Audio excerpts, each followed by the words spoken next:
Welcome back, Breadcrumbs, to our wonderful, wonderful podcast. Here we've got Meat, I'm meat. and cheese. And today we are talking about the wonderful film from 2014, St. Vincent. Vincent McKenna, a seemingly grumpy old man, takes in Oliver, a young boy who's recently moved in next door. And we see them go throughout their adventures as this film progresses. So from the trailer, what did you think? I mean, going in, I was quite excited, actually. I mean, I love a great movie where there's opposing dynamics. I mean, this one being between neighbors, nothing's more iconic than that. But there's just something special about a movie that is curated around the upbringing of a child. And having like one person who you would absolutely never choose in a million years, and that being Vincent, who just like changes the world around you or for the child for the better. I mean, like, it was such a great trailer in the sense of like what to expect almost was completely different, but in a good way. Like, I went in knowing, oh, I'm going to see these things. There's a lot of different depressing undertones that didn't get light brought upon it for me to understand until I actually watched the movie. You know, kind of just exactly what a trailer needs to be, like a little teaser. I know there's some trailers that you'll say, oh, wow, like, that's not at all like the movie at all. And I could argue that's kind of like this, but like I said, in a good way. It definitely followed suit, but you know, there was like the threat of conflict in the movie wasn't shown in the trailer, which I think is great because you know it like shocks you, like, oh hey, you think this is a nice wholesome movie right here, but instead there's like more to it, and I was thoroughly excited, regardless, even before that threat showed, to see this movie. Nice. Yeah. That's always fun. Mm-hmm. I, as of late, have realized that I think that there's some studios that decide to put out too many trailers, and then it kind of reveals too much of the movie. It was nice to just watch one trailer and be like, oh, okay, this kind of gives you a sort of premise, the basic premise of what's going to happen in this movie, and then leaves you enough mystery to be able to be like, okay, I gotta go watch this. When was the first time you watched this movie? Do you remember? Not the exact month, but I know I watched it in 2014. Okay, when so it was like 13-ish years ago.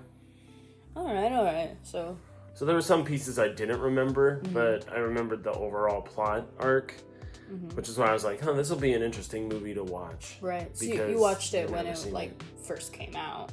Yeah, or pretty close to. Nice. Just because I was looking at the cast, I was like, okay, I know these cast members, and then I was like, maybe this will be an interesting movie to watch, because I've never really seen one of them in a old person kind of thing, because I saw Gran Torino with, what's that guy's name? Clint Eastwood. Mm-hmm. And I was like, okay, he's kind of like an old man. And then I'd never like have seen one of the actors in this movie play like an actual old guy. Like, right. Not like, it's kind of hard to explain. Yeah, I mean, he normally, and we're talking about Bill Murray, by the way. He, like, if he's playing a quote-unquote older person, he's usually, it's more comical about it. It's not really like playing into the character. Which I don't know, like, I feel like I've seen movies with him in it that came out after this movie, but he did not look as well put as he did in this movie. Like, for how old he is now, it would make sense for him to be in that movie 13 years ago, but because I don't remember when Zombieland came out. Probably before 2014, probably. I don't actually remember. But, like, you know, he didn't have gray hair in that, you know. He probably had it, like, dyed or whatever. Like, I don't know how well he looked, but he looked like it was well suited for the moment, yeah. I want to make a quick note before we go further into this and get into actors. This movie does contain a lot of substance abuse and various things like that. Well, not like substance abuse, but he smokes, and there's sexual scenes and various things like that, and nods and stuff like that to certain things. And if you don't want to expose your children to this, then I highly suggest not watching this with your kids.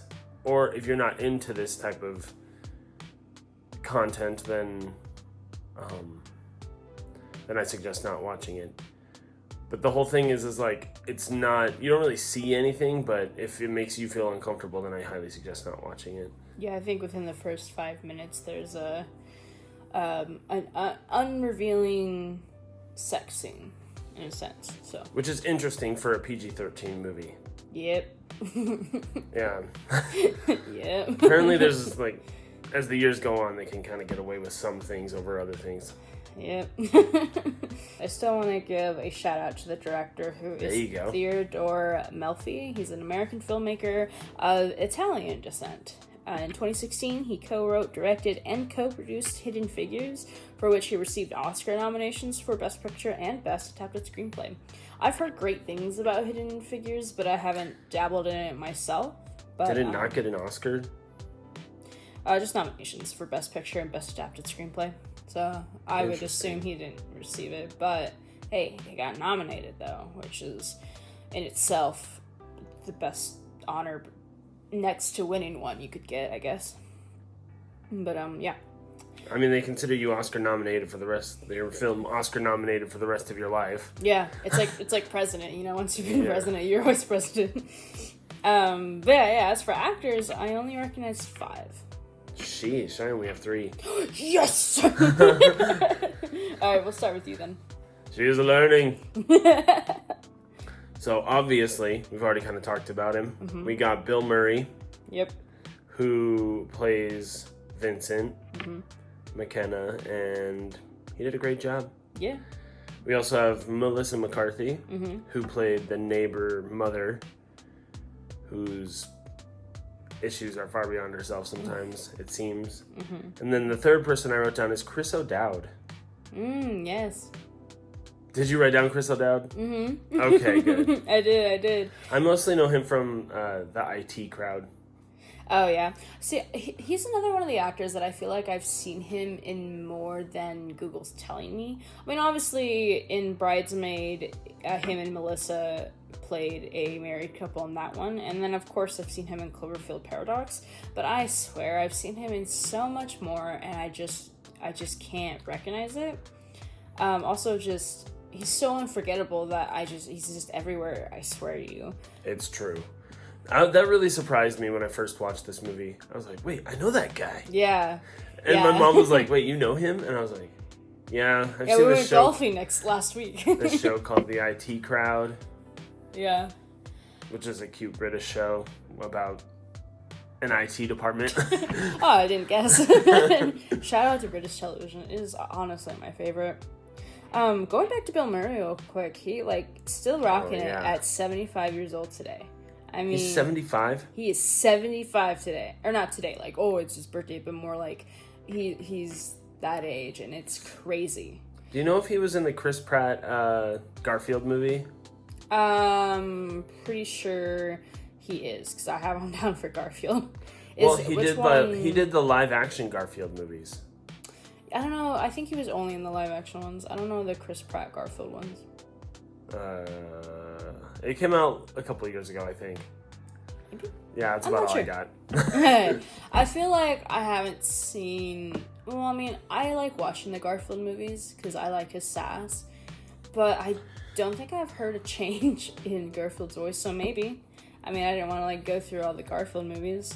But you remember either last episode or the time before that, I kept talking about this spoof that Bill Murray was in about zombies that I said you totally should check out? Was it Zombieland? No, it was The Dead Don't Die. And because that's the song that plays. And that's definitely a great spoof that Bill Murray is in. That's just, I mean, if you want a good laugh that makes fun of zombie movies, this is a good one, especially if you're someone who doesn't like zombie movies like Cheese over here. I think this would be perfect for you. It's not that I don't like zombie movies. I feel like zombies are overused so much that their tropes are obvious. Well, then this would be the perfect movie because it talks about that, and then you'll hear this song be played over and over again because that's the part of the funny gag. So besides those three actors that you named, I also recognize, and I can't believe you didn't catch this one either, Terrence Howard, who played, he was in Iron Man, he played Tony Stark's friend that ends up getting that suit before they switched actors. Yeah, and actually, ironically, I didn't write it down because I thought it would be cheating, but ironically, both of the actors who played that character were in this movie too. Both of them were. What? It was just the other one was a much smaller role, so I didn't find it to be super notable, and I don't remember his name. Oh. And then Ann Dowd was in this movie too. She played, oh my goodness, what was her? I don't remember her role.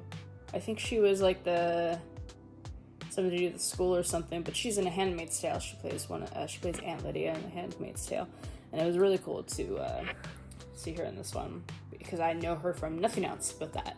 So that was kind of cool. But yeah, those are all the actors I recognize. I'm on this nice winning streak of knowing slightly more than you, which is I like it.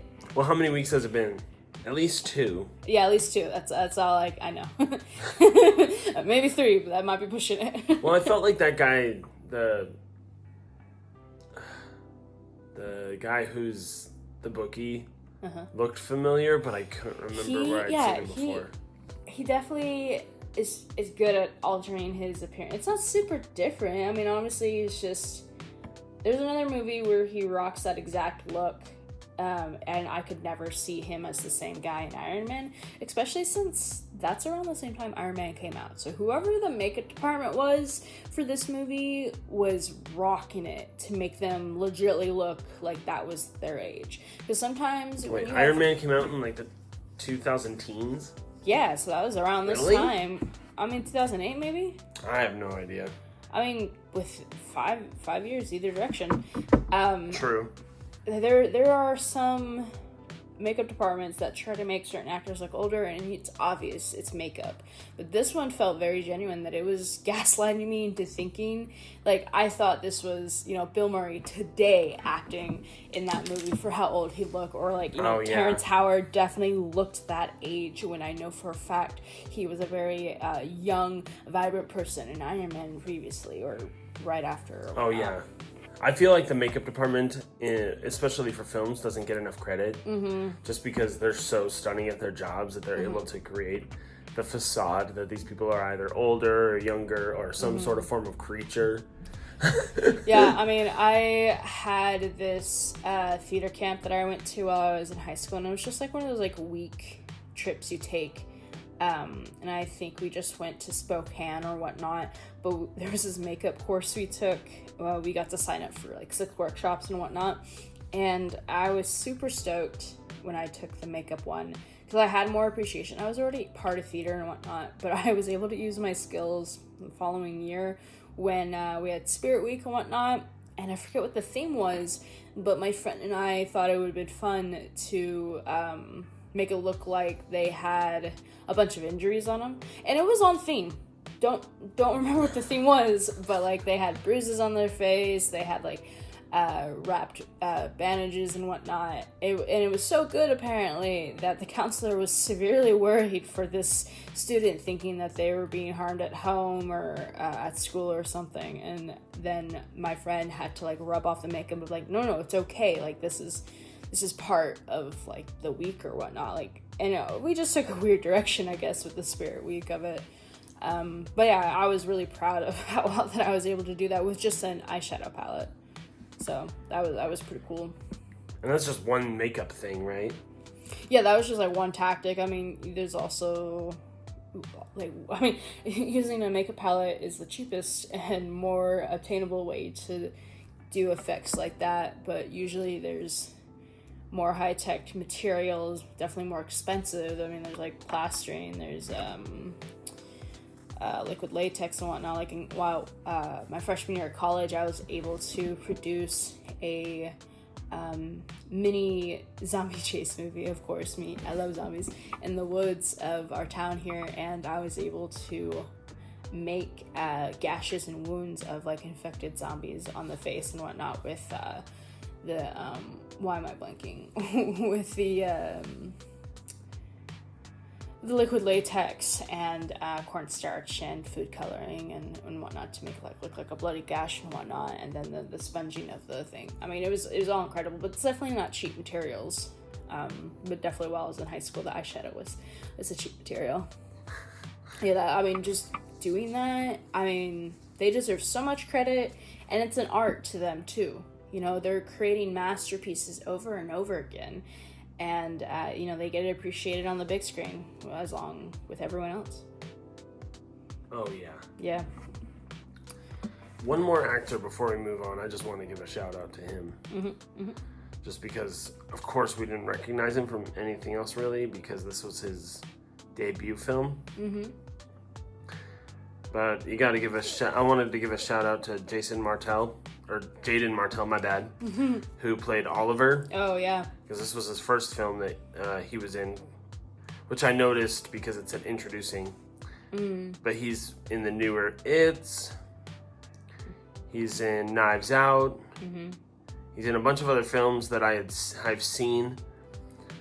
And by a bunch, I mean one. Because I'm also not the hugest fan of clowns, so I don't think I'd watch it. That's fair. He also starred in a movie with Naomi Watts, too. And Naomi Watts is in this movie, and they starred together in another movie where Naomi ironically played his mother. Yeah, which is cool. Yeah, it is very cool. Which kind of transitions into me about talking about some fun facts.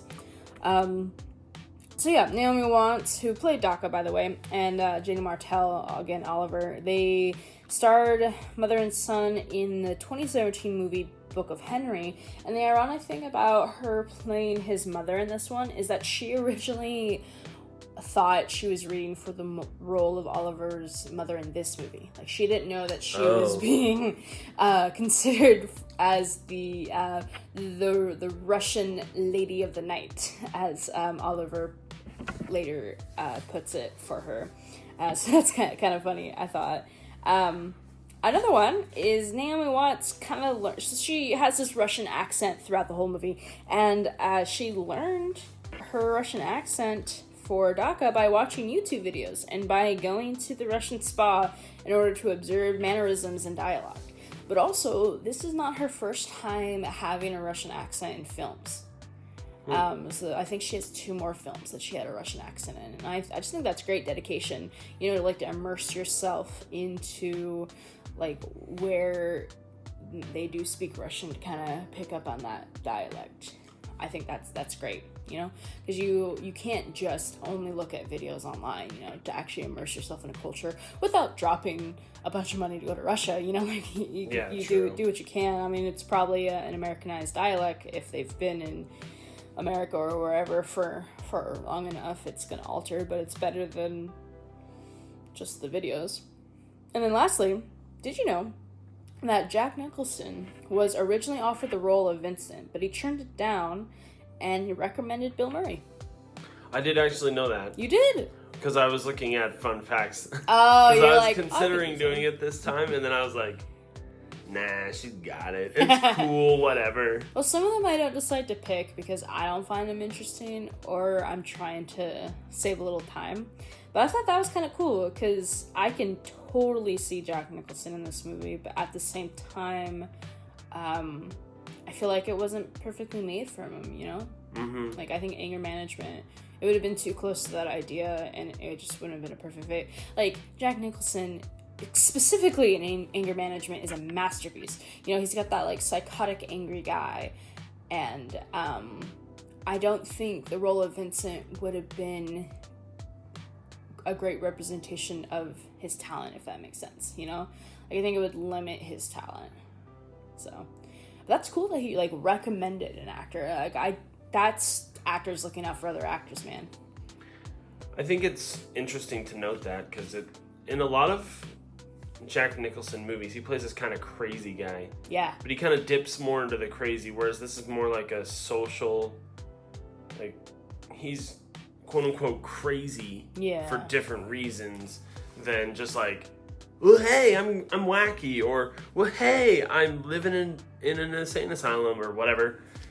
Whereas, like, I feel like, again, quote-unquote crazy, it's a horrible word to use for the specific type of trauma that Vincent goes through. Mm-hmm. But it's, like, kind of shaped his world differently in a way that I don't feel like Jack Nicholson would be like, I don't know, because it's kind of a depressing kind of crazy rather than just like a, well, hey! Yeah, like you really, I mean, Jack Nicholson can play an a-hole, but you need someone who can really, like, harness it. And I think Bill Murray does a great job at that. Oh, he did a great job. I mean, he's definitely got that, like, look where he can just look at you and be like, well, like...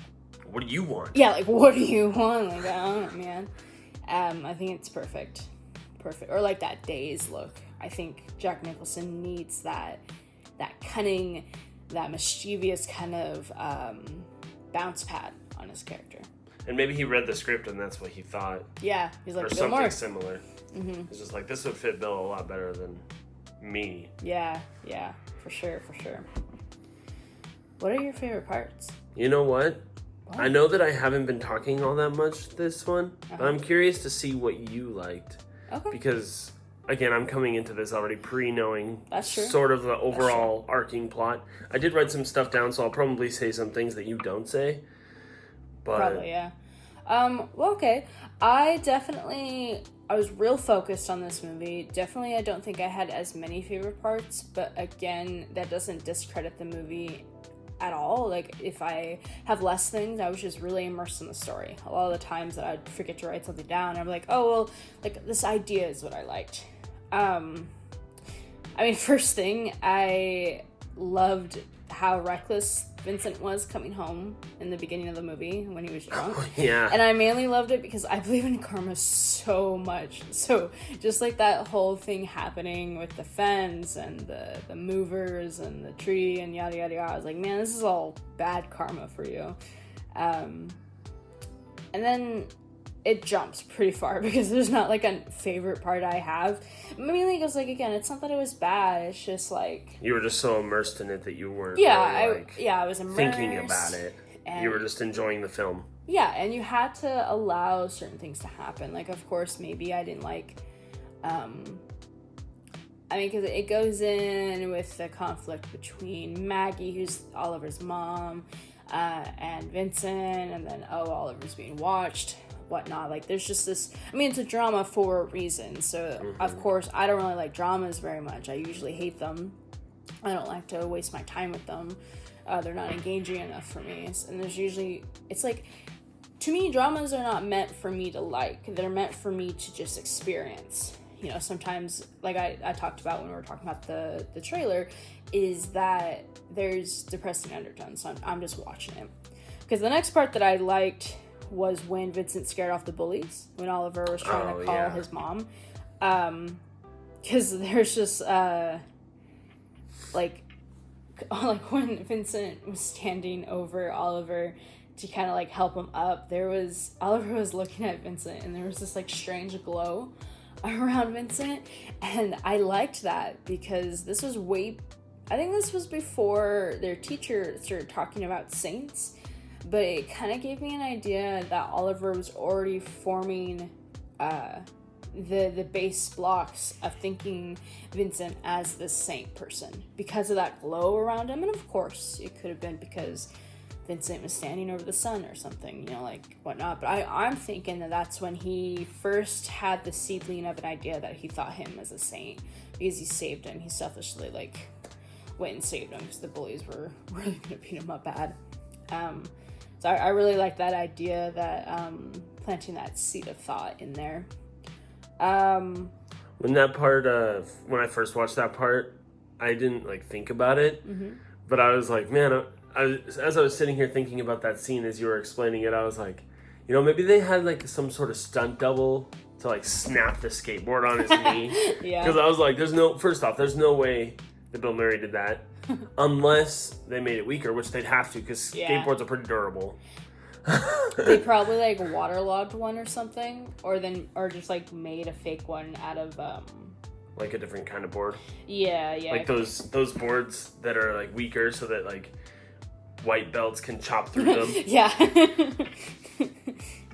Yeah, the cheating boards now. Yeah, the baby boards. Your baby can chop too. That would be a good commercial for karate.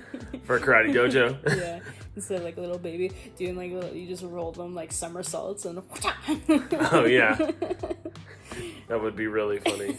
Yeah. But I love props like that. Yeah. Where it's like this thing could not actually probably be broken like that in real life. And it's effortlessly broken. Yeah. Yeah, for sure. When we learned about Sandy, which is Vincent's wife, it changed my whole view on Vincent. I did a complete 180 on his character. I was like, oh, of course you're gonna do this to me. Like, it's just, I mean, it's a drama for a reason. I was gonna say, it's the drama way. Yeah, it's just like, oh, my heartstrings. He's taking care of his wife who has dementia and in a long-term care facility, and it's just, I mean, he's so grumpy and alone, but he does all this and washes her clothes and pretends to be her doctor and like sees her, I think every day. I mean, I would assume every day, and it's just like, how could you do this to me?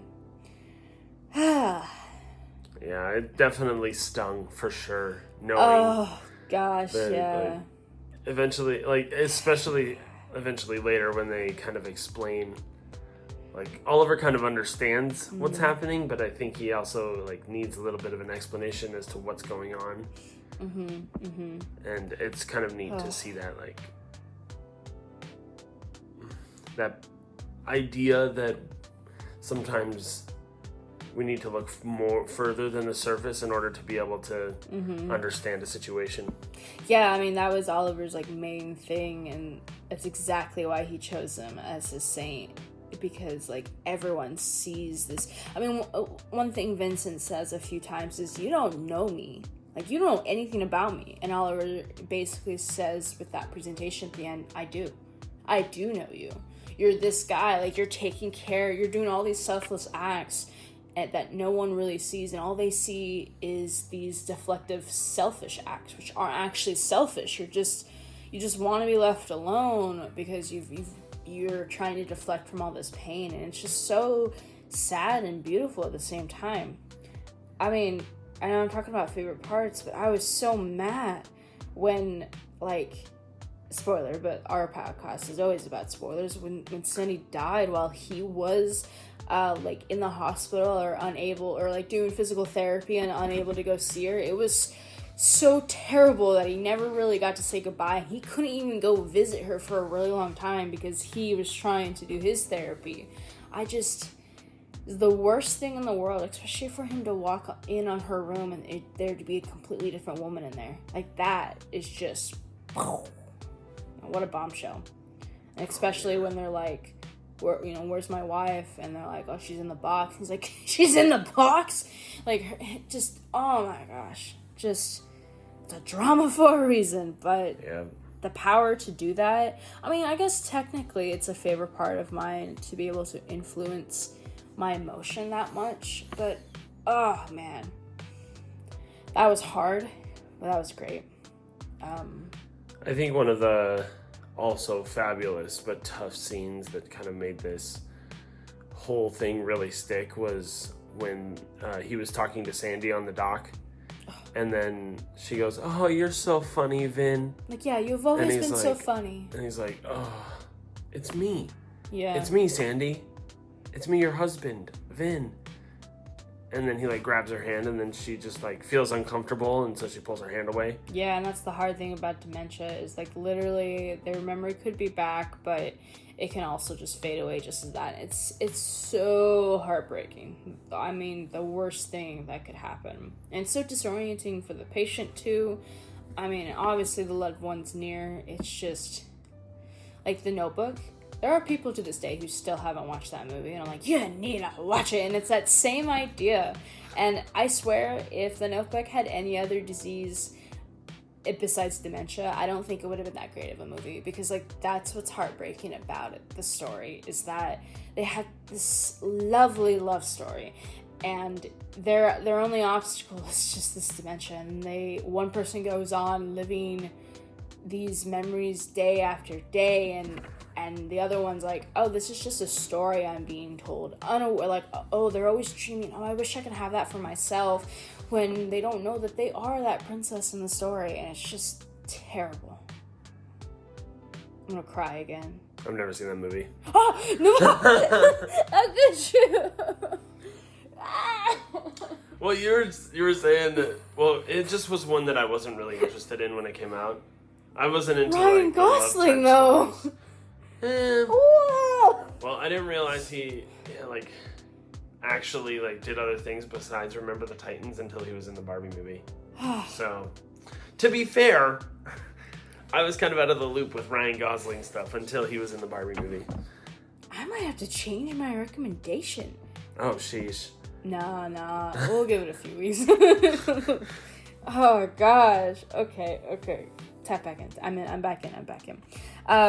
Going back a little bit, when Vincent taught Oliver how to fight, yeah, maybe not the most appropriate thing to do, but I thought that was great. You know, he's like, hey, you know, he didn't like teach him punches or anything. It was more of a self-defense strategy, like don't remember what he called it, but it's like just a move where you kind of swing your palm upwards to like dislodge the nose. Sure, it's very violent, but it's a great like self-defense move, I guess, because usually I would think if you get in a fight, like that's an insta stop, cease fighting, and it's not terrible to fix, you know? Like, sure, it's your nose, but you can still eat, you can still walk. True. You know, like, it's not super inhibiting. It's not like he punched him in the groin or something like that, and it would have adverse effect when he was older. You know, like, there's, like, I feel like it's the fastest and easiest to move past kind of thing.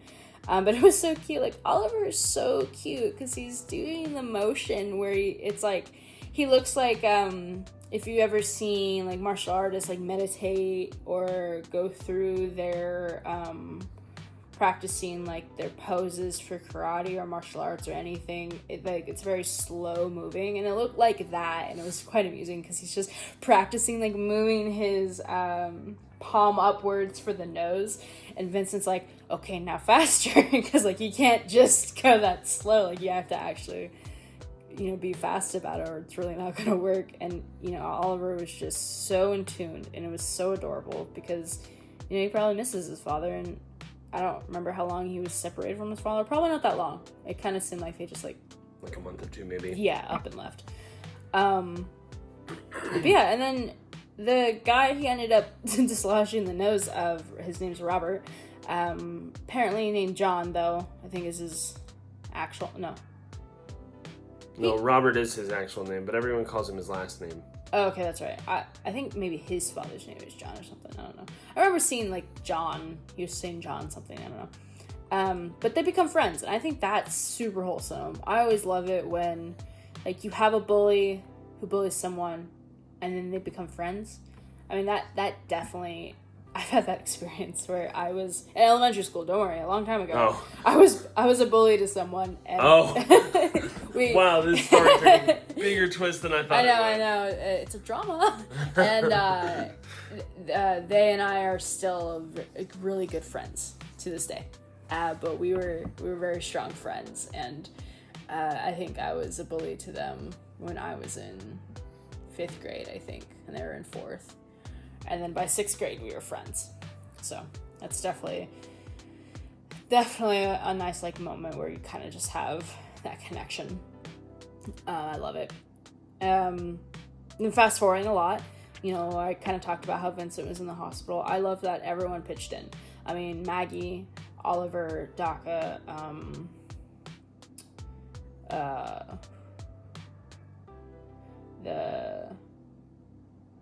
Well, I guess the new Danny person didn't really, but I know she was technically there.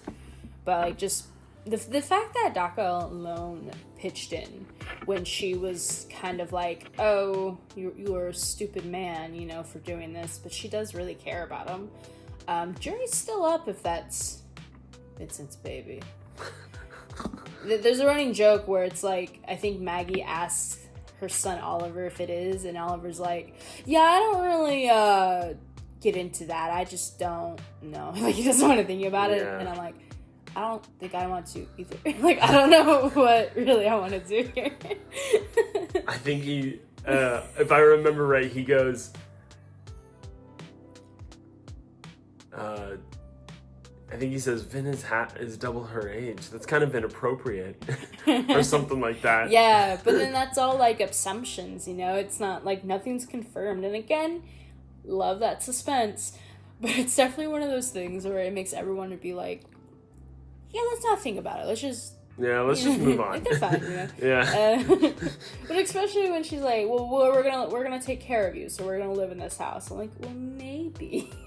Maybe, but I don't really know.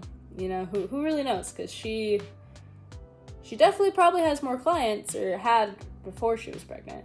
But, I don't know. Yeah, so the physical therapy that he was going through after his strokes, how patient everyone was, even though he was just frustrated and angry. Also, physical therapy, great. Love it. I always forget how extensive it is and how important some meaningless tasks take, like picking up the grapes and the marbles and putting them in that bowl. Like, that was just like one of those things where you're like, why am I here? But, like, it's important to do those because those are, like, muscles you're moving. And his face definitely showed it. Yeah, he's like, why am I here? I don't want to be here anymore. Yeah. He's so mad. So mad. And probably thinking about his wife the whole time, about how, like, he needs to go see her, especially since before he had his strokes, he had to pay this massive sum of money to transfer her to a new facility because they weren't going to hold her there anymore, which was, that in itself is so stressful.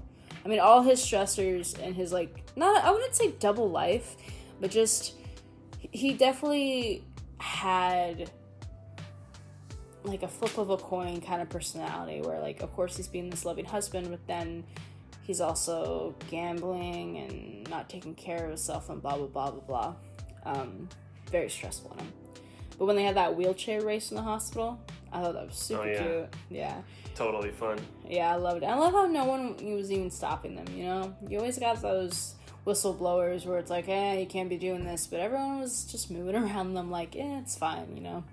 They're probably dying, you know? That's probably what everyone's thinking, is that, like, that's probably a cancer child or something, you know? Like, oh, dang, the kid? Yeah, you know, they Dude's always... in the hospital gown as he's racing in this thing, and it's the kid. It's the kid. Jeez.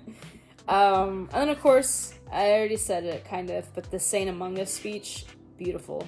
Also, I felt really stupid, because after the Saint Among Us speech, and he had these pictures about Vincent in the past of being a war veteran.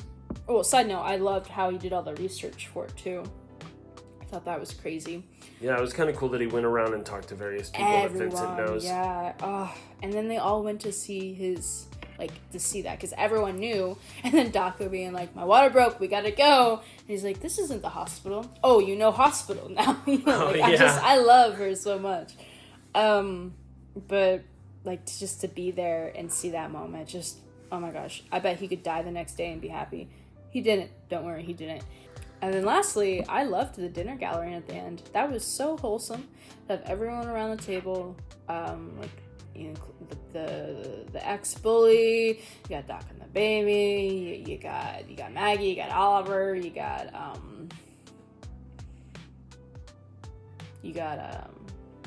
Maggie. Oh, you already said that. I just said Maggie and Oliver. There, you know, Daca was there. Yeah, I said that. The baby. I said that. Oh my goodness. Vin. Oh yeah, Vin was there, of course. It was his house. Well, you know, they have all this, like, nice family gathering because, like, everything's okay now. Because there was a falling out where, like, Vin and Maggie just... Well, because Vin kind of... Because Vincent was watching Oliver, it made it where Maggie lost full custody of Oliver and they had to do like a 50-50, and she was blaming it all on him, which sure, he wasn't the best babysitter, but who put Oliver in his care, you know? So it definitely had a big falling out, but it turned out better in the end, you know, like it turned out appropriately okay, and I think that's great, you know? I like seeing raw dynamics, family dynamics, that we don't normally see every day. Like, hey, these are actual family dynamics that happen. You know, a parent might move up because they are mad at the husband for not loving them anymore, but like really like you're both equally the bad guys, equally the good guy, but the one who's kind of like keeping the other one from their child is usually more in the wrong and might not be fully capable to take care of the child. Sure, it's hard to move a child back and forth, but I think I think the father moved to where they were so that it would be, because he was able to pick them up from school, so able to do co-parenting, and that's important, you know, like you a child in divorce is terrible, yes, but if both parents are willing to put their differences aside to raise their child, that's great. I do think it's kind of interesting though, because Maggie makes a note to say that it's kind of weird that he wants partial custody because Oliver is adopted. Yeah. And I was like, that is kind of odd, but I mean, hey, whatever. But they probably had Oliver since he was a baby, huh? I mean, they don't make it clear when he was adopted. Maybe at least young. Yeah, like young. He definitely saw them as his parents. Like parents, yeah. So I don't think he knew he was adopted. And if he did, then...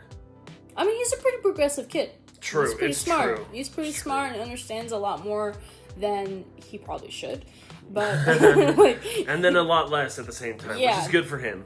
Yeah, which is good. But, you know, like, it makes sense to him.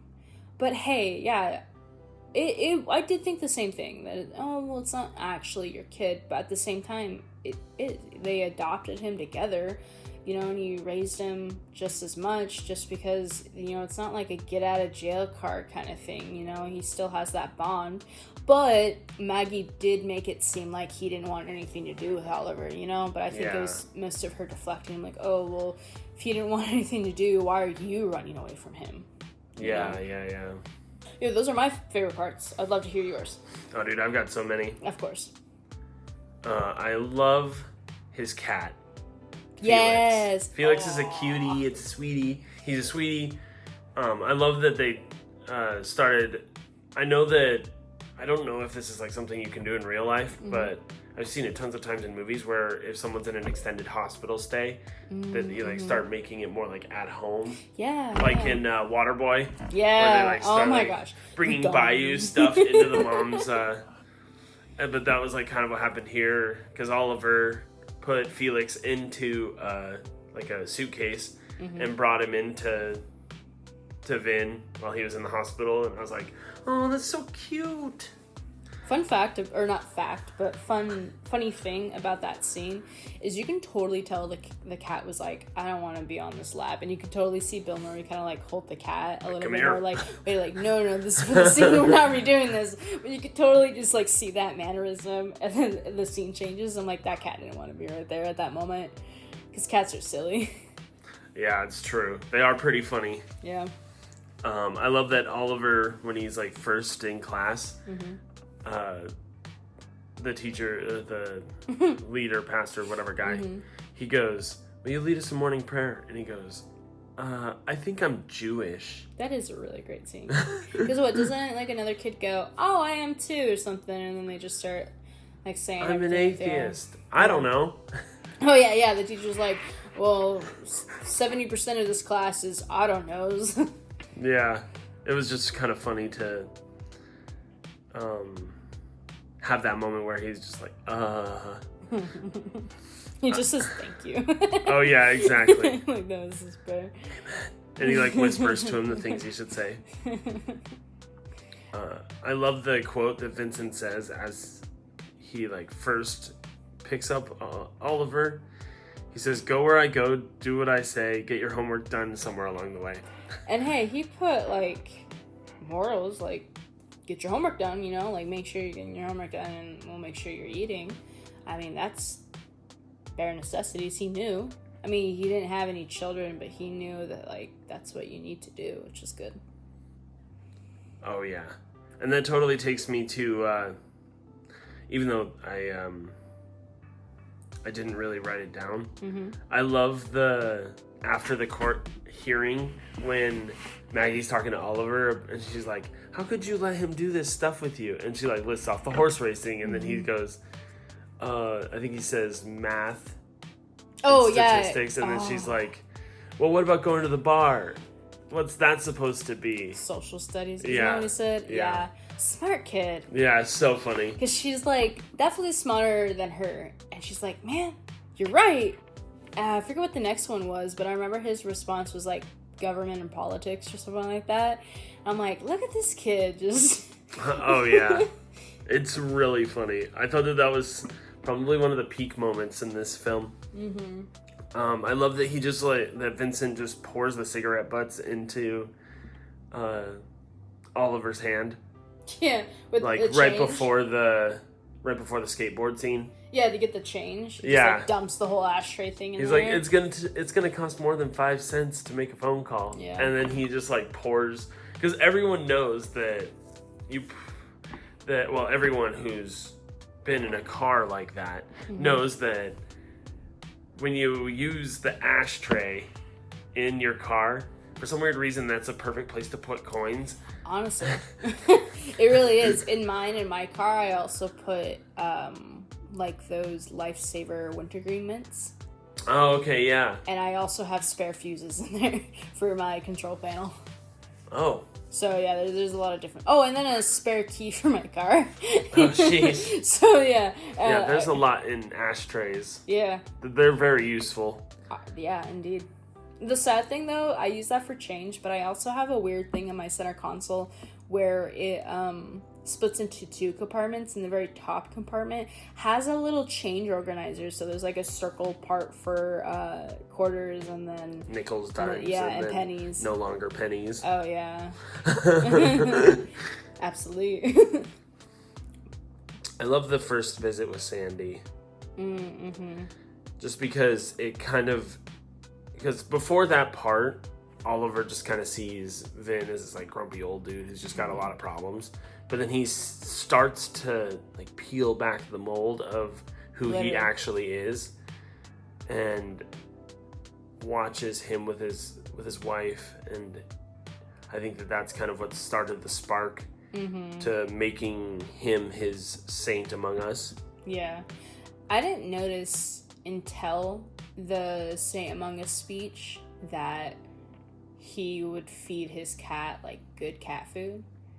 I was like, oh my gosh, you're right. And then he's over there eating sardines. You know, like I didn't realize that. But yeah, he does sacrifice so much, even his own sanity, and that's such a sad part. You know, it's so sad. And veterans especially, you know.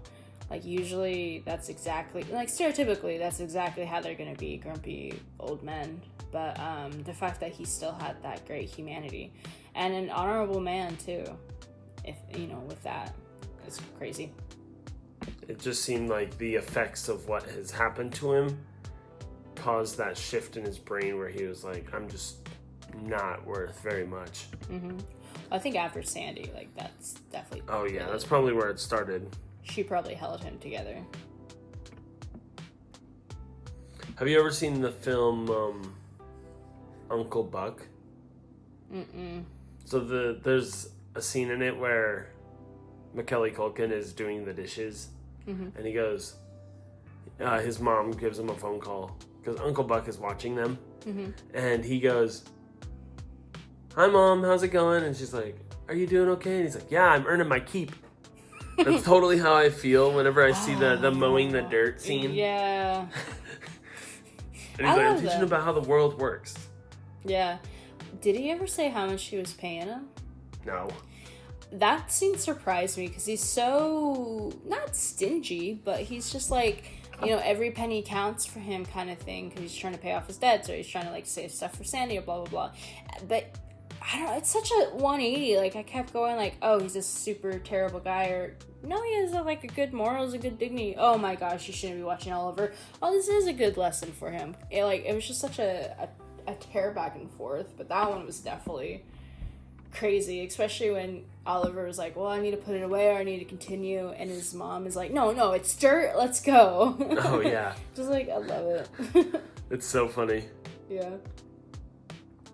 I also love the mailman. Like, I'm sure that you don't remember this, but there's a scene where the mailman is walking up to Vincent's place, and because he knocked over his fence and crushed his mailbox, the mailbox is just lying on the ground. And so the mailman picks up the mailbox, puts the mail in the mailbox, and then sets the mailbox back down on the ground. I can't believe I missed that. And then later Vincent picks up the mailbox, checks his mail, and then puts it back on the ground. What an iconic scene that I stupidly missed. That would have been so perfect to see. Oh my goodness. Oh yeah, it's so funny. I love that. Let's see. I also love the fact that Robert and Oliver became friends. Like, after, it seems like everything that happened in this movie had a cause and effect. Yeah. Like, I was really paying attention to that with certain things like this, where Oliver's getting bullied. The bullies know he can't stand up for himself, and so they bully him. And then the moment that he does the attack that Vincent taught him, and breaks Robert's Robert? Yeah. Breaks Robert's nose. Besides the fact that he used like crazy language for a Christian school right before he sucker punched him, basically. Learned it from Vincent. True. It was kind of cool to see that shift in ideology, like, because they had that because they both had detention from that. They had that bonding moment in the bathroom where they're talking about their dads and how they didn't really know their dads that well, and how they live with their moms, and how moms can be kind of crazy and stuff like that. It was perfect. It was the perfect moment that they needed, and then you could tell that it had evolved even more when Robert started hanging out with Oliver, saying bye to him after school, and then like patting him on the back before he went up to give his presentation. I was like, man, their character development in like terms of enemies to friends was super cool to watch. Yeah. It was so great. You gotta love that because obviously bullies are usually the way they are because whatever's inflicted on them. So when you can break that cycle and help them heal, it's just magical. Oh yeah, absolutely.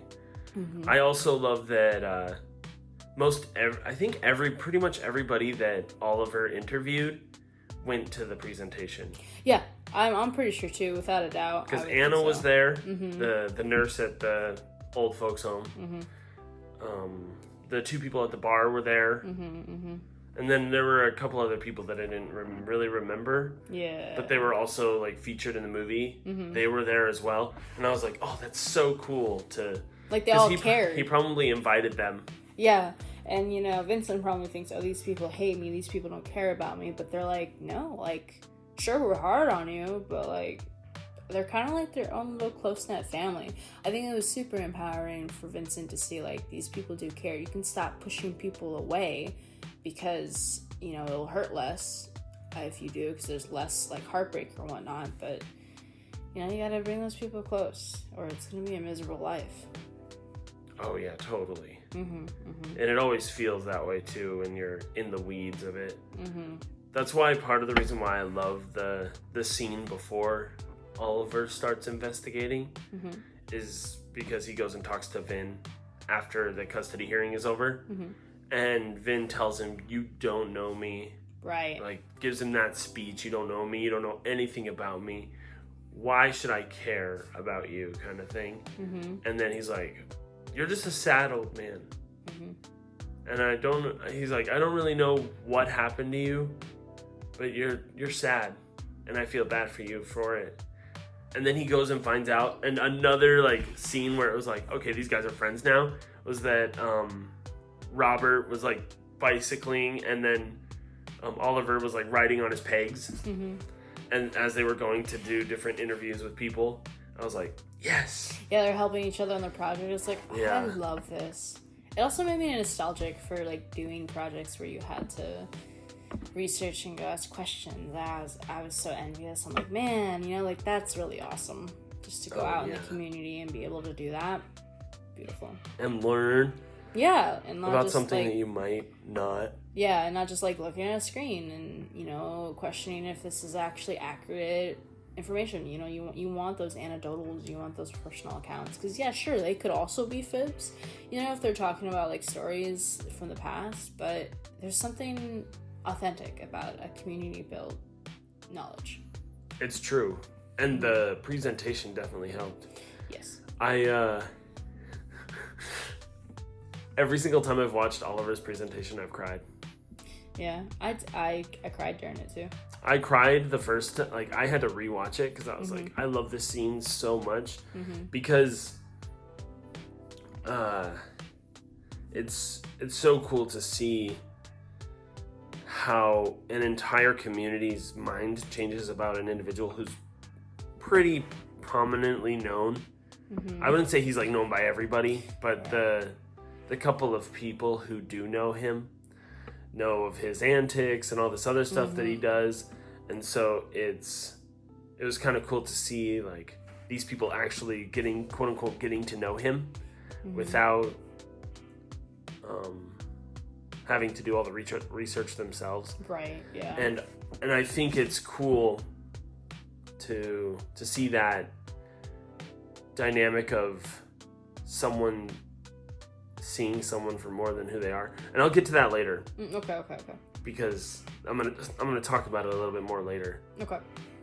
But I wanted to talk about my last favorite part, which is when they're in the hospital the second time for when Daka is having her baby. Oh yeah. And Oliver goes up to the machine with Vin and I think his mom as well, and oh no, it's just Vin. It's just Vin and Oliver, yeah. And he like puts in the money and he's like, if we do it just right, bam, and he like bangs the vending machine, like what Daka showed him how to do. And then he gets 2. I think he gets either 2 or 3. He gets 2 because Daka got 3 of the paydays. And then he's like, you do it just right, you get an extra one. And this is like part of the reason why I thought that this part was so spectacular for the movie is the fact that it shows this shift, because this was post presentation.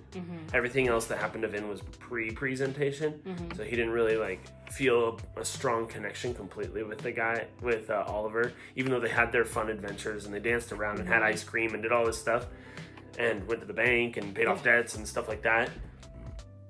To see this shift in Vin where he would have been like, nice trick, kid, like probably closer to the beginning of the movie, now he's like, technically that's stealing. Yeah. And then Oliver feels bad, and then he puts the candy back in and then pays for it. I didn't think he put it back in. I think he just put money in it and pressed the thing. I'm pretty sure he put it back into the... What would that do, though? Probably not a lot. Someone would just get a free candy. That wasn't him. Sense, I guess. Because then he technically paid for the one that dropped. So he's basically just giving someone free candy. Because he, quote unquote, took 2. I think he's going above and beyond that, because then he's putting money in there to pay for it. But like, imagine it's already done and there's money already in the system. Yeah. So then someone could get a free candy bar and buy another one. Yeah. Well, what if a mom and a kid walked up, dad's in the hospital, or vice versa, mom's in the hospital, dad and kid walk up, getting a free treat, and then being able to pay for another one with money that's already in there? Yeah. That would be so nice to somebody else. I guess it's like paying it forward. Yeah. Yeah. Because he decided to do that, and I was like, oh, that's so cool. My brain was just like, he's just putting the money in there. Me thinking that maybe it was already out, and like if you just pay for it and let it spin, it would have been fine. But logically, I don't think it was already out. I think what you're saying is more accurate what happened. Oh yeah, totally. Totally. About the presentation though, there was like a tiny flaw that I couldn't stop thinking about. And he had his transitions, right? Mm-hmm. There was no way you could see him holding anything that would, like, prompt the transitions, because he's definitely... there was, like, 4 words that he was saying Vincent stood for, and it was going fast. There's no way there's any other operator who would have been able to go that fast about it. There's no way that he was able, as a whatever-year-old, 11-year-old, or whatever, to just be like, click, click, click, click, click, and you couldn't see that because, you know, his arms were down. But it was just interesting. He did have a podium. I know, but, like, There's some podiums have little holes in them, so he could have just been like, click, click, click. I don't think he would have been that, like, smart about it. Well, I mean, they probably did a run-through of it before. Nah. Okay. I'm a firm believer he didn't. He probably did.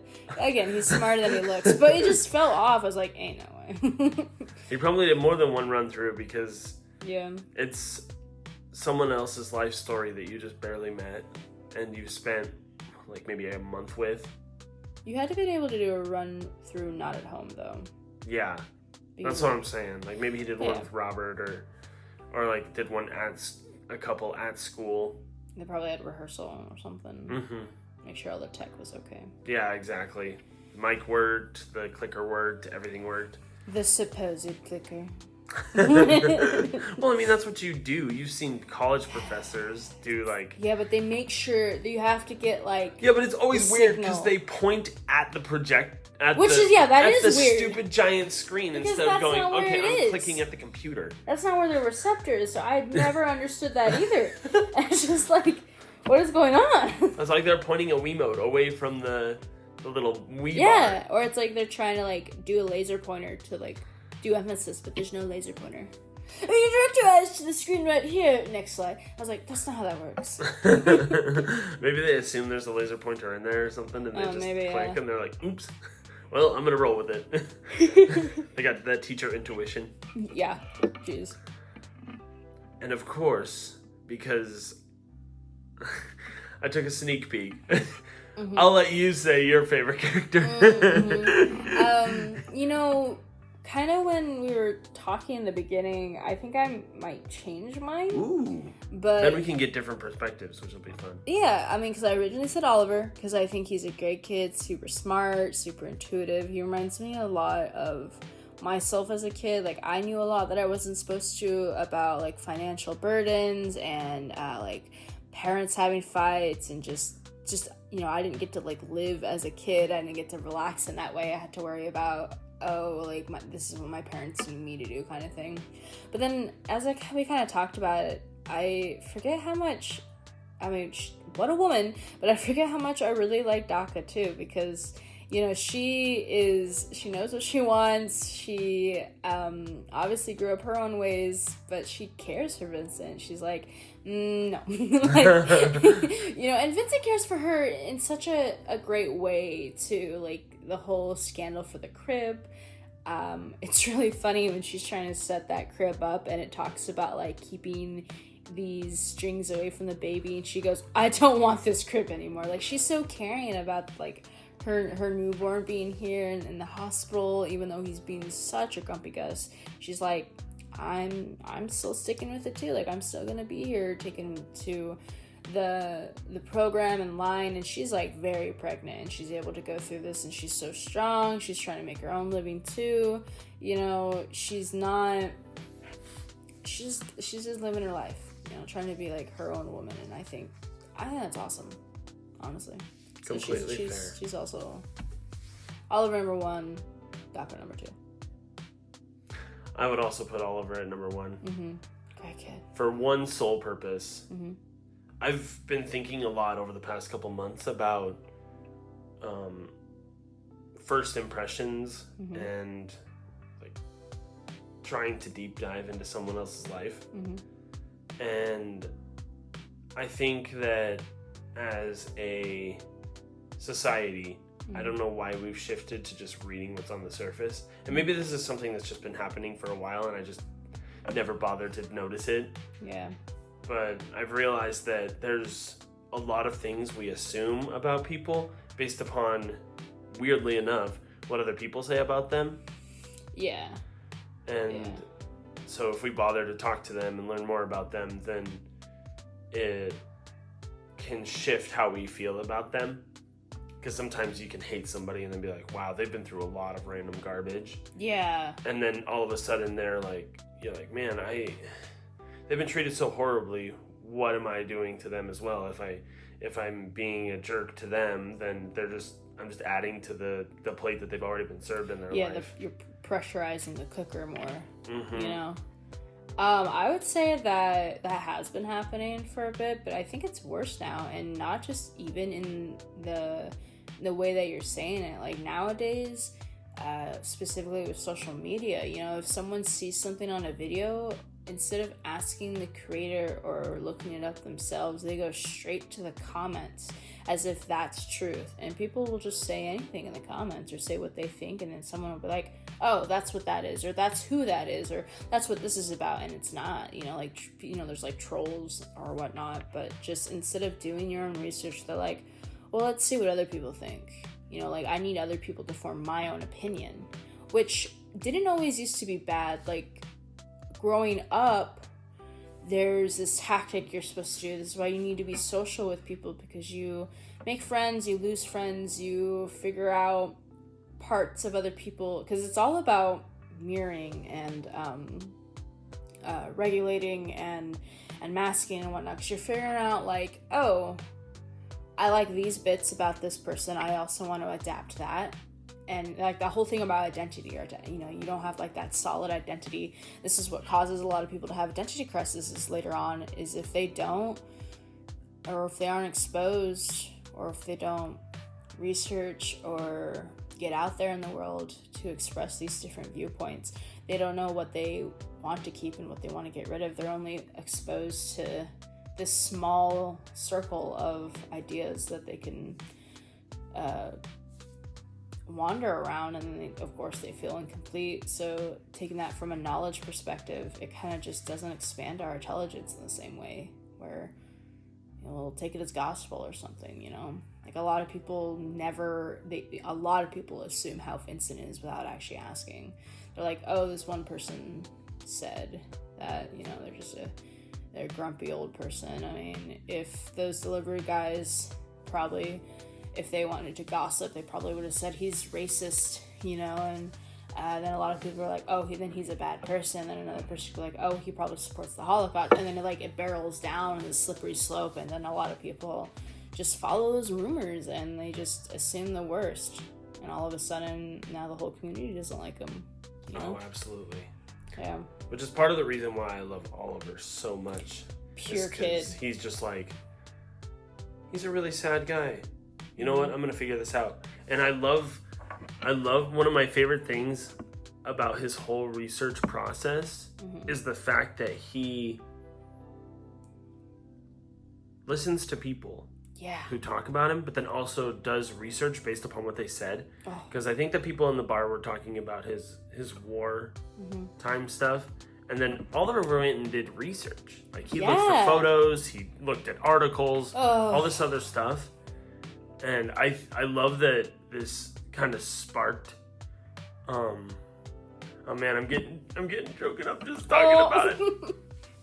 I love that it kind of sparked after Vincent had a breakdown and decided to trash bag all of his stuff and throw it out, and Oliver overheard that, and then he went out to the garbage and saw a newspaper clipping that had been framed of a medal award or something like that, that Vincent had received for valor in saving the 2 soldiers who were wounded. That was what sparked it, right? Yeah, I think so. And he was just like, oh, I gotta figure out who this guy is. And I'm like, oh, there's not enough people like that anymore. For real. I mean, jeez. Because like, even I watched a couple of videos where people were talking to homeless people, and a lot of times you don't know why they're homeless, right? And people just assume that it's a trap or a trick or whatever. And that was like the thing is I was riding in a car with one of my friends, and they were talking about it, and they're like, I don't really like to give money to people who are on the side of the road because it's always a scam. It's a terrible mindset. And in my brain, I'm just like, well, what if I had the power to do something for them? Mm-hmm. If I was in their position, would I want somebody to do something for me? Mm-hmm. And the answer is always yes. Yeah. If I'm stuck on the side of the road with a sign that's reading, "My kids are hungry, I need gas, please help," mm-hmm. then it's something that you're really, really hoping for. And so I was like, well, yeah. if someone needed if I was in their position, yeah. if I needed something and wanted somebody to help, but nobody was willing to help me because they had this idea in their mind, because there's a lot of like sign twirling homeless scammers out there. Yeah. Who like ask for money and then go and get in their BMW. Yeah. And you're like, well, okay. Actually, a couple summers ago, that happened in our town. Oh, really? And it was like a mother asking for help with food and whatnot, and her kids were in lawn chairs, and they were trying to like say that they like broke down, don't have like any food to eat or whatnot, or anywhere to go, blah blah blah. And then the kids were sitting in their chairs playing their like brand new Switches. Oh. I was like, oh. Like, that's definitely not the way you want to advertise. Right, like if you're really that desperate, strat. Yeah, like you could have just sold them, but at least one of them, and then they could share the other one. But not anymore with how Switches are now. But how I like to view it, and my sister's a really good advocate about this. She lives in Utah, and she will, without a doubt, she'll do everything she can. She'll sometimes like take them to get new shoes, or give them a 20, or make sure that they have like water or food. She is a saint, you know. She's in giving her life how it was when she grew up. I'm happy that she's able to move past her darkness and help those who are in need. But how I see it is that, yeah, there are sadly a lot of instances where people do scam the system like that, but for them to feel obligated, like that family with the mother and the kids, for them to feel obligated to do that, they're obviously at some sort of low point. You know, like if you have a BMW, or if you have a car to just jump into, there's still something going on where you need some money. And sure, there are people who just use it to get drugs or whatnot, but at the same time, like, it still means you're strapped for cash, you know? I wish we had better programs to help, and I know that I've spoken to a lot of people who get really mad about like the homeless shelter camps, and how they think that they're actually harming the whole idea.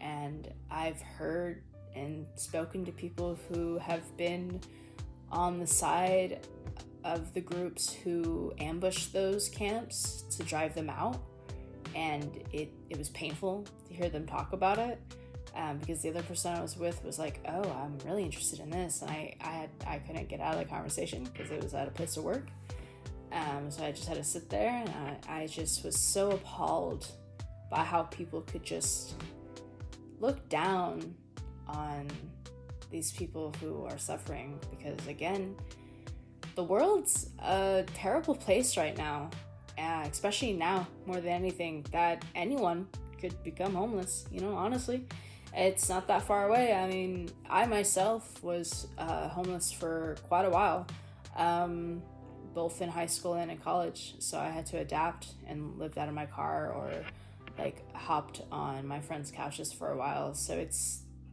not like, sure, I didn't look homeless, and a lot of people don't, but you don't know what's going through them. Like, sometimes maybe they're just strapped for cash until next payday, and maybe that's not till 5 more days, but whatever they need is like, what happened to that strong community, you know?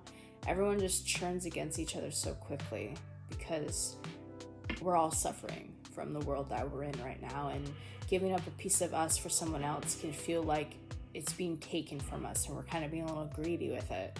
And I'm not religious, but like there's something magical about thinking about the principles of religion and thinking about like how that greed consumes you,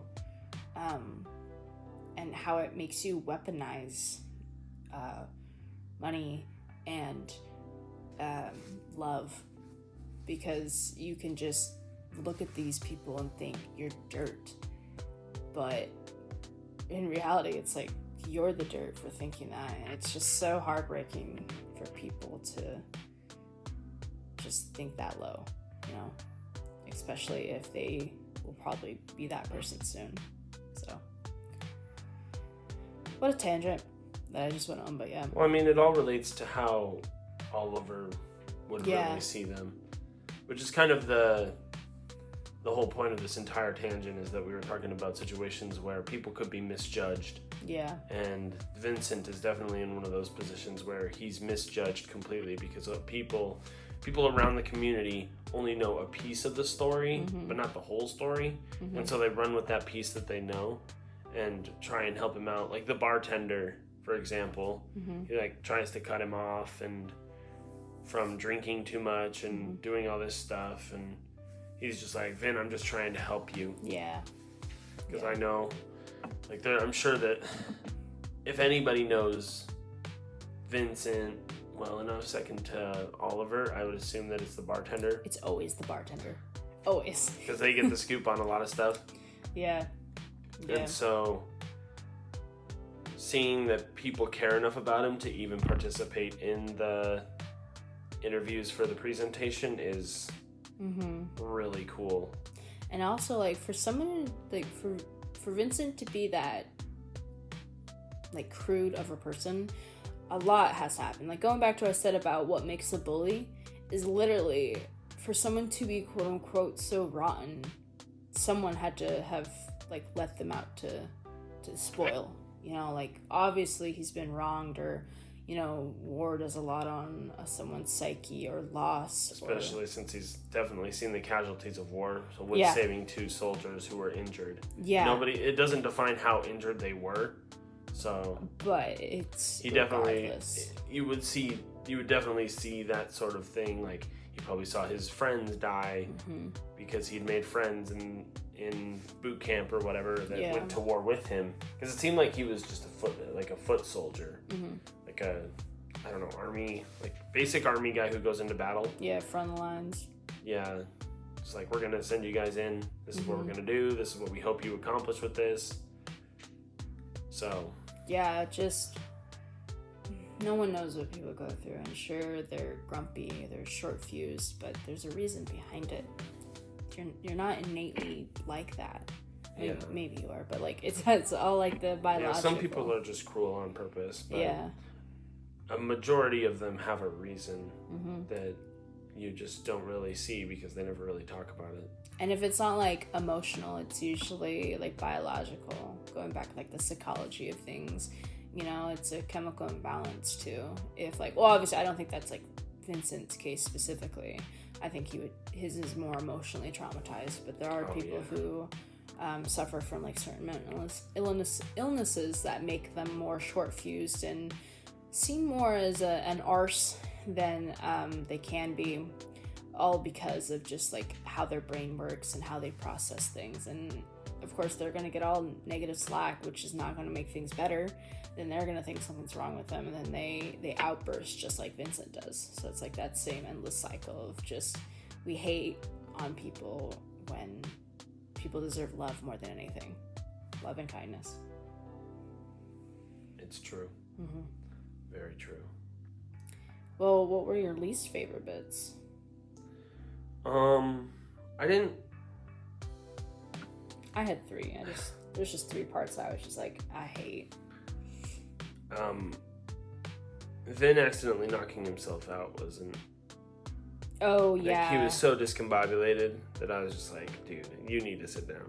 Yeah, you're done. It's like, you're done. I do like how he grabbed the giant bowl to like put the tiny cat food in. Yeah. That was funny. That was pretty funny. I wrote rude kids on bus. I don't know if you know what that means, but that's very cryptic to me now since I watched it I watched this movie like 5 days ago. Huh. I'm trying to think of when he was on the bus. Was that forever? Oh, no, yeah. Because his mom dropped him off, but not at school, at the bus stop. So he had to ride the bus there. But I thought I didn't remember other kids being on it. I don't know. I also wrote custody battle, because those are always hard. Especially if you don't understand why they're happening. Yeah.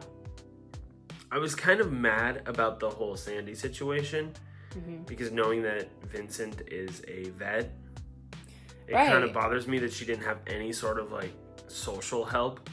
Because I was super surprised that she wasn't on disability or anything like that, because she clearly had some sort of dementia that was just, and that everybody knew about, especially at the facility. So I was like, that doesn't make very much sense. Well, maybe she did. And that's because I don't really think he was making payments, you know? Or maybe, I don't know. Well, I mean, they said that he was like $600 in the hole or like that he had missed like a certain amount of months.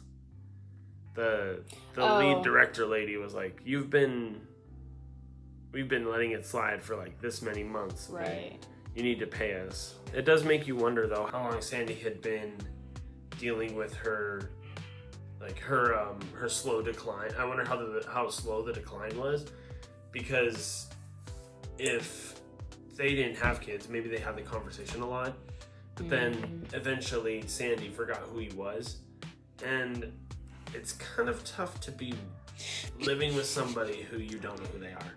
51st dates all over again. Yeah, exactly. Maybe you need to like play a videotape or something. No, yeah. I'm totally kidding, by the way. I mean, honestly, dementia usually hits later, but imagine if it was a lot sooner. That would just be soul-crushing. Like mid-20s. I don't think it was that early. Well, then, like, I don't see why they wouldn't have children, at least. Unless they tried and failed. Maybe he didn't want children, you know? Yeah, maybe. Maybe. I don't know. It's kind of a back burner side story thing that we don't really need to worry about for this movie. Yeah. But it was something that confused me when I first watched it. I was just like, wait, if she's that old and they didn't have kids, that's kind of weird. Unless there was like some sort of physical, like, ailment. Her body couldn't do something. You know? Sometimes too, people are really aware of their biological chemistry and like what could be passed in their DNA. Like we have a mutual friend who they personally would never have their own children because they know on both sides of their DNA it would pass along too much ailments or will bearings that it would make the child's life complicated, but they would adopt. And, you know, I think that's consciously smart. Like, I get it. Those who are like, well, I want to have my own kid, my own DNA, but it's more than that. Like, you, in a way, you're almost, I mean, naturally, it's like a fine line, like a little controversy between the good and bad selfishness. But honestly, you really have to be hyper aware of, like, what you could possibly be passing down, you know? Because if you have, especially if you have like psychosis on your family's side and whatnot, like it's like when you mix up, if you put rotten eggs in a bottle and you close the lid tight and you kept shaking it to represent each like generation, eventually that's gonna make a terrible concoction, right? So, and it might not as well, but the fact that there's that risk and there's the whole controversy over genetic testing and stuff like that, like if you want to bring a child in the world, yes, there are happy miracles and whatnot, but we really don't have a lot of great resources right now to help people through mental illnesses we have already. It just pains me to think of children like not getting proper testing because of course that stuff's never going to be free here, or it's going to be frowned upon that there's testing being done on kids to see if they have like autism or depression or whatnot, or it's blown out of proportion, like no, they don't need that, blah blah blah, or like there's not enough child psychologists and et cetera to like help these kids grow up healthy instead of growing up to be traumatized or a school shooter or no, I'm serious, like that. I know that's like this. I feel so bad because a lot of that crap could have been prevented, you know, if there's enough resources. And again, I love psychology, but it pains me so much to like understand the severity of like no one's to blame but like our own society in this. It's like how we set stuff up, or like people are so, I'm crying right now, geez, like we're so resilient to like help the future generations that we're not realizing that like we're the cause of this. Like people are like, oh, let's blame the parents, let's blame this, and sure, like the parents could be for blame for like neglect and whatnot, but who taught those parents that? Like what resources did we fail to give? Like if these resources, I know, ideal world, but if these resources were more free, or if we had more volunteers, or if we were a better community instead of so judgmental, it would have been a lot better. But man, it just really sucks. It really sucks. Yeah, it's super tough. Mm-hmm. The various things that we have to go through to make sure that I think what sucks the most is that we, as humans, do our best to create an optimum situation for our children, but it doesn't always turn out that way. No, as people will say, like, you can't play God, you know, but you can hope, you know. And there are like a lot of kids out there who do like have a great life, who become great people, who do great things for their kids and other people and so forth, and that is so grand. Like, just to counterbalance that, but there are also a lot who get dragged in the dirt, and it's also very sad. Yeah, I completely agree. Mm-hmm. What are your parts that you just were not that huge of a fan of? We already kind of heard about one. Yeah. I don't know if you have that one listed, or if that was just like a thing that you threw out there. I think I just threw it out there. I'm going on like weird philosophical tangents. Just every time Vincent didn't care about his impact. Okay, well, I guess this is kind of on key, but when he didn't care about his impact on Oliver, like, just made me so mad. Because, you know, again, just kids pick up on things, and you can easily traumatize a kid because they're sponges.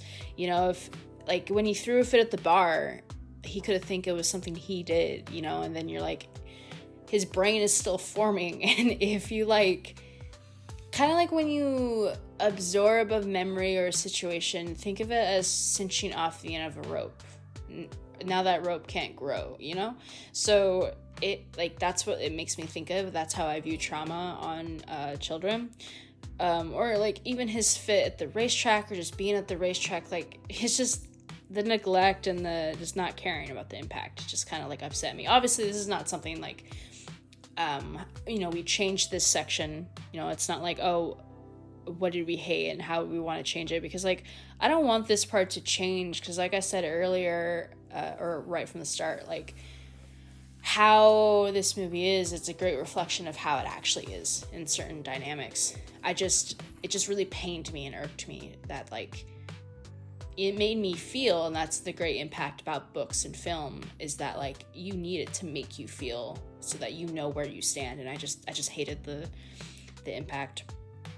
But also Maggie, man, she's so narcissistic about her situation, and there are so many mothers like that where they play the victim when really like they're part of the problem, you know. Sometimes Oliver is a better adult than Maggie, and that speaks volumes, because sadly, like, again, Oliver's such a bright kid. For him to be able to not be super influenced by his mom, but for him to be like, where Maggie was like, how do you know that about like the father, their like infidelity situation? And then Oliver to be like, because it's your Facebook status, because you tell me it every night you're drunk or something like that, like, you know, you're always talking about it. I'm like, yeah, get her, you know, like, hold her responsible. Also, to have that as your Facebook status, like, meaning like your bio status, because, or like, I think that was just a joke. I don't think like, so. For the film. Oh, well, yeah, but I mean, I think it was like true to her character. I bet it's her status, but I've never seen anything when I think of Facebook status, I always think of like when you're updating your feed per day, or whatnot. Like, that's how I always thought status, and not like your little bio portion. So I really don't know which was meant, because there's so many social media apps now. When I think of status, I think your bio, but when I think of Facebook specifically, I always did like weekly status updates and whatnot. But I guess you could pin them to your profile. But I can totally see her just having that blasted, for how narcissistic she is. She would totally have that pinned to her bio, pinned to her page, you know, like poor me kind of thing. But yeah, I hate that type of narcissism, victim stealing. I just, man, because yeah, you want to think that the husband's this bad person, because then she even goes, he didn't even want a kid or whatever.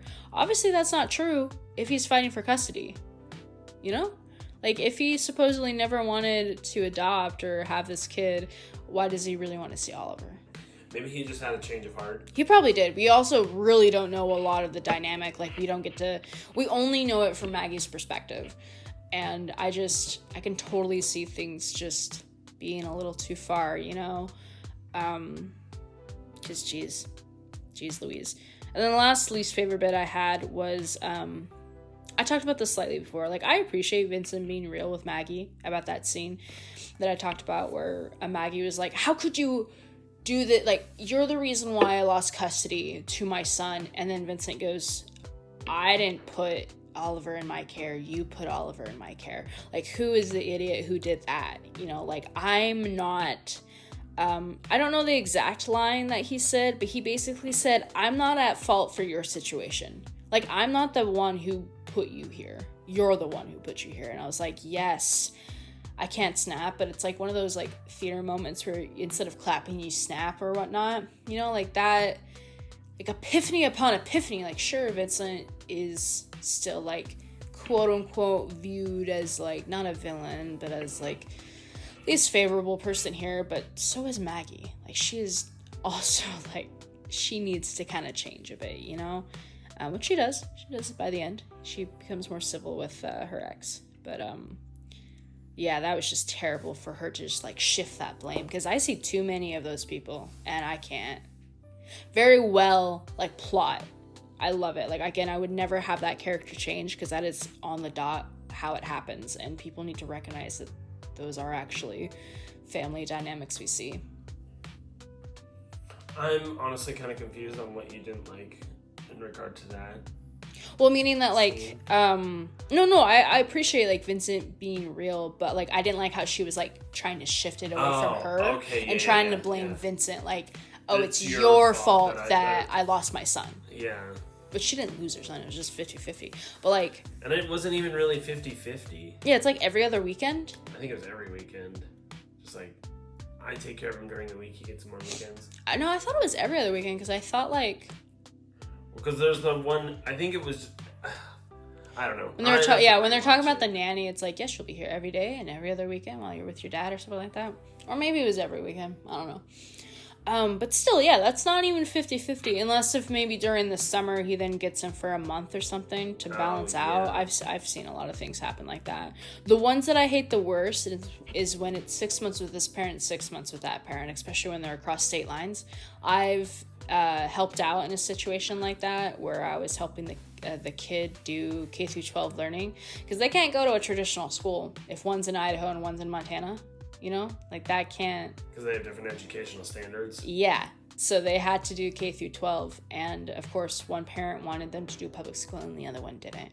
And Montana is way different than... I mean, Idaho is way different than most states in general, but I feel like Montana is just way out there. Even if they were just... I mean, I guess Idaho and Montana are right next to each other. But, like... I was going to say, like... Way out there. Well, I was thinking, like, you know, like Washington to New York would definitely... I feel like those educational systems might be more similar than Montana, Idaho. But still, it's just... There's so much difference. And if you're doing 6 months on, 6 months off, I think they exchanged in October. So it wasn't even at, like... a good opportunity. It wasn't like July and December. Like, it wasn't like, oh, when a semester would end in summer, you know? It just made no sense. And it wasn't even about the kid, how like egotistic they were being. It was all about like, who could win over the child more. Like, it was about their feud. And I also hate that so much. And that's what, like, Maggie kind of represented to me. It's that, like, if you actually cared about Oliver, you wouldn't be mad at Vincent. You know, this is all just like a power trip for you. You wanted to win against your ex-husband, you know, and such a sour taste. Maggie will never, even though she, like, changed a little bit for the better, we didn't get to see her blossom enough towards the end, except for at the dinner, but she would never be my favorite character because I have such a distastement. Huh? You have a lot of issues. Yeah, I do. But I have a lot of distastement for those type of characters. That's fair. Yeah. Would you change anything? No, not really. I feel like everything kind of meshed pretty well with the way that the plot was supposed to go. Mm-hmm. Like every character played their role very well, and that it was overall a necessary thing for the specific things to happen. So I don't think I'd change anything at all. I completely agree. I mean, I've said this multiple times. Just that raw dynamic needed to happen. There, you know, a lot of people might say, oh, I wouldn't make this so toxic. I'm like, no, people, you can't sugarcoat everything. This can't be some Hallmark movie, you know. Like, it would be a very different movie if Hallmark made this movie. Yeah, like, you need to see, and again, maybe I need to change my view about dramas. Maybe when I was younger, there was just a lot of stupid dramas that I was watching. Maybe there were too, like, romantic lovey-dovey, and, you know, maybe because I didn't think that this would also qualify for a drama, which, of course, what else would it qualify as, you know? Ironically, I do own a lot of drama films, though, at home, like DVDs, so maybe I'm just being dramatic. But, like, the depressing undertones, you know, it needs to be in here, because movies are a way to the soul to, like, let you know what's going on in the world. So I think it was perfect. I don't think I would change anything, honestly. It would be nice to see more of, like, context and stuff like that, or aftermath, but honestly, I think the dinner scene in the end kind of felt like a repeating trope, you know, like, you always see, like, not always, but, like, an ending scene, it'd be around a dinner table, and you bring all these characters in. Happy moment or whatever. Yeah, and there's always, like, a weird, like, oh, they're so happy, and then it's like, uh-oh, kind of moment, like Daka feeding her baby. And it's like always one of those, like, happy, uh-oh. So, like, that's, like, a weird, like, repeated trope, but honestly, like, what else would happen? That's what you want. You want to see them all together in, like, a little reunion thing, you know, so I think it worked perfectly. So then, did you like the movie overall? Dude, totally. Yeah. I think I liked it even better the second time. Good, yeah. Oh, yes. Which is why I'm willing to award this an extra large. Bravo. I mean, I know dramas are my least favorite, but yeah, I really enjoyed this one. Definitely. I think it's definitely one that helps me think. I love movies that make me revisit why I like psychology so much, and why I actually care a lot about how people are treated. Because I love going through my own little version of a Vincent brain where I like, oh, I don't like people, I don't want to deal with this, I just want to be a grumpy old man myself. But, like, I do actually really care about a lot of people in the world and how people are treated, even if I don't show it very well. But this movie, it makes me really think about that a lot. And yeah, I don't really cry during movies. I cried when Sandy died, and I cried during the presentation, and obviously I cried like 10 minutes ago, like, talking about stuff. Like, this was a really good movie. But still, even though I don't like dramas as much, I'm gonna give this one a large. It is well deserving of an extra large, but it's because, like, there are a lot of other movies, even dramas, that I can definitely express how much more eye-opening they are. Sure, this one makes me think, but there are more that just really make that flower shine in the full moon or something. And this was just like a little bud, you know, not fully blossomed, if that makes sense. Still a great movie, though. I think more people should definitely watch it. Maybe with a parent if they're under a certain age, but, you know, or blindfold on or something, you know, like, definitely, you know, have your sensors on. Yeah. Well, that seems to be all the time we have today. Thank you again, Cheese, for another amazing recommendation. A great movie, honestly. One of my favorite part of this is obviously discovering movies that I've never heard of that are a missed gem in the world that I think people should definitely be watching. There are so many movies out in the world, it's so hard to keep up with them. And, you know, our age dynamic makes it so nice to see some movies that we were too young to watch when we were young, but we're still bringing to today, and then we're discovering new ones, or we're still being nostalgic to the old ones. I love that. So thank you, Breadcrumbs, for following us on this trail. And my recommendation has something in common with this movie, only that it has the word saint in it. And I immediately thought of it when Cheese gave this recommendation, and it was weird. I don't know why. You know, there's like those trigger words that make me think about certain things, but I immediately thought about Charlie St. Cloud. Even when I knew nothing about St. Vincent, I literally thought about this one, and it is also a drama, and it's not religious. But yeah, that one's gonna make you cry. Oh, no. I know I definitely, when I first watched this, I know I cried. Oh no. So this one is definitely a heartstring one. But until next time, guys, that will definitely be the movie that we're going with. Stay tuned for more. Enjoy the nice weather we're about to have as we move on to our summer. I know it's been crazy in all the states in the US and internationally. Who knows? How's your weather going? It's definitely getting warmer here. Super excited. We love you. Yes. Thank you so much for listening, and we'll see you in Charlie St. whatever. I forgot what it's called. I don't know if you said clout or cloud. Cloud, like a fluffy puff ball. We'll see you in our review of Charlie St. Cloud. Love you guys. Love you. Bye. Bye.